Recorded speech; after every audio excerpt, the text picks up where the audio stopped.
gelem merga Semar pengin bangun kayangan kanthi catetan pusaka Ngamarta telu. Ning sing muni sing duwe akal meneh. Yen ora gelem diwenehi bondo donya arep dirusak ana ngarep kembulutan. Rusakan nek wani. Ayo rusak. Karang kembulutan rusakan Semar sing sareng. Sadurunge kowe nyiksa Semar dhisik langkaono bangkene bakal. Ono. Apa mangsamu aku kuwi anggap wong sepele sakuni. Kowe iki aja nemen wis meneng kok gak ngerasa melu. Kowe iki anak Semar kowe iki wedi ora jamak kok. Bapak diuneni ngene kok kowe wong meneng kok goblok men. Apa? Ayo tak dene Semar kok pateni, Semar kok siksa. Karang kembulutan kok rusak panggilan kene kok. Gawe isro dhisik langkano bangkene bakok. Kowe menang karo Bagong. Tak sembah damamu. Muni yo. Muni yo kowe wani karo Bagong apa ora? Lapor muni ora apik. Wong sak donya iki wis ngerti lek sing muni iki wong lecet.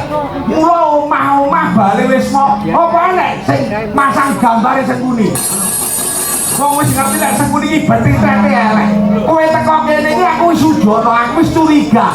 Iki mesti arepe ngakali, iki mesti arepe ngleceti wong liya. Lah kok tenang.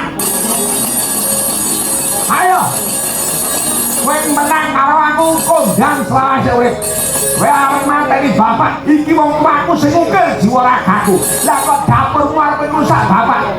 Paling karang tak jejeg raimu bisa ten. Muni yo. Ora susah lo lale. Ibuan iki bisa tuwa. Lola lole.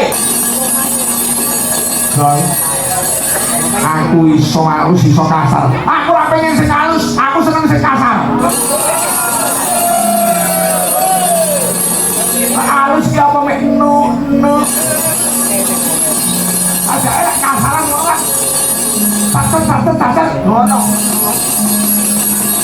Ayo, sepiro kadegayan.